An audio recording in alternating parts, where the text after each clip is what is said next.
இரட்சகராகிய இயேசு கிறிஸ்துவின் நாமத்தினாலே உங்களுக்கு என்னோட அன்பின் வாழ்த்துக்கள். இன்றைய நாளின் தியானத்துக்காக தேர்ந்து கொள்ளப்பட்ட வேத வசனம் யோவான் எழுதின சுவிசேஷம் 1 வசனம். மறுநாளிலே யோவான் இயேசுவை தன்னிடத்தில் வர கண்டு, இதோ உலகத்தின் பாவத்தை சுமந்து தீர்க்கிற தேவ ஆட்டுக்குட்டி என்றார். யூதர்கள் ஆசாரியரையும் லேவியரையும் யோவானிடத்தில் அனுப்பி, நீர் யார் என்று கேட்டபொழுது, நான் கிறிஸ்து அல்ல என்றும், நீர் எலியாவா அல்லது தீர்க்கதரிசி ஆனவரா என்று கேட்டபொழுதும், அதற்கும் நான் அல்ல என்று சொல்லி, ஏசாயா தீர்க்கதரிசினாலே முன்னுரைக்கப்பட்ட வனாந்தரத்திலே கூப்பிடுகிற சத்தமாக, மேசியாவிற்கு வழியை ஆயத்தம் பண்ணவும் அவரை முன்னறிவிக்கிறவனாகவும் வந்ததாக சொல்லி, நான் ஜலத்தினாலே உங்களுக்கு ஞானஸ்நானம் கொடுக்கிறேன், எனக்கு பின்னே வருகிறவர் என்னிலும் மேன்மை உள்ளவர், அவரே பரிசுத்த ஆவியினாலும் அக்கினியினாலும் உங்களுக்கு ஞானஸ்நானம் கொடுக்கிறவர் என்று கூறி, ஆண்டவராகிய இயேசு கிறிஸ்துவை காண்பித்து, இதோ உலகத்தின் பாவத்தை சுமந்து தீர்க்கிற தேவ ஆட்டுக்குட்டி என்று ஆண்டவராகிய இயேசு கிறிஸ்துவை உலகத்திற்கு அறிமுகம் செய்து வைத்தவர் யோவான் ஸ்நானன். உலக மக்களின் ரட்சிப்புக்காக, உலக இரட்சகராக, பாவத்திலிருந்து நம்மை மீட்டு எடுப்பதற்காக தேவனாலே அனுப்பப்பட்ட அவருடைய ஒரே பேரான குமாரனாகிய இயேசு கிறிஸ்து உலகத்தின் பாவங்களை சுமந்து தீர்க்க வெளிப்பட்ட தேவ ஆட்டுக்குட்டி.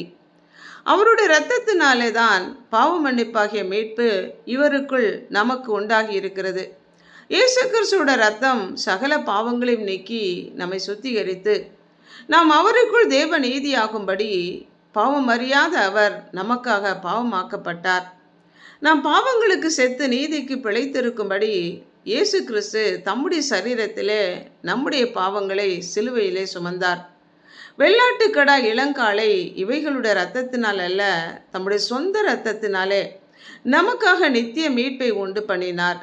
நம்முடைய நீதி அழுக்கான கந்தையாக, நாம் அனைவரும் பாவிகளாக, தண்டனைக்கு உரியவர்களாக காணப்பட்டதுனால இயேசு கிறிஸ்து தாமே நம்முடைய பாவங்களை அவர் மேலே ஏற்றுக்கொண்டு நமக்காக பாவ நிவாரண பலியாக, குற்ற நிவாரண பலியாக தம்மை தாமே ஒப்பு கொடுத்து அவருடைய நீதியை நமக்கு கொடுத்திருக்கிறார்.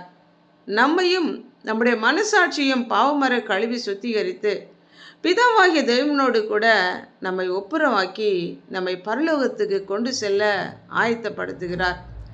கர்த்தர் நமக்கு முன் சம்பாதித்து வைத்திருக்கிற, அவர் மூலமாய் நமக்கு கிடைக்கிற இந்த பாவ மன்னிப்பாகிய மீட்பு, நித்திய ஜீவன், நித்திய மகிழ்ச்சி, பரலோக ராஜ்யம் ஆகியவற்றை பெற்றுக்கொண்டு நித்திய காலமாக அவரோடு கூட சந்தோஷமாக வாழக்கூடிய ஸ்லாக்கியத்தை பெற்றுக்கொண்டு நரகாக்கினையாகிய நித்திய தண்டனையிலிருந்து தப்பித்து கொள்வோம். ஜெபிப்போம்.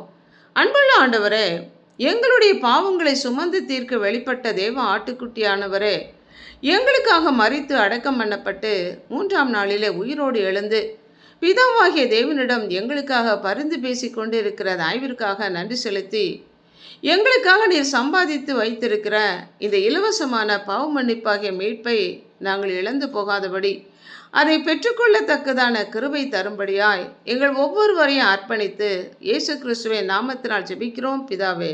ஆமென்.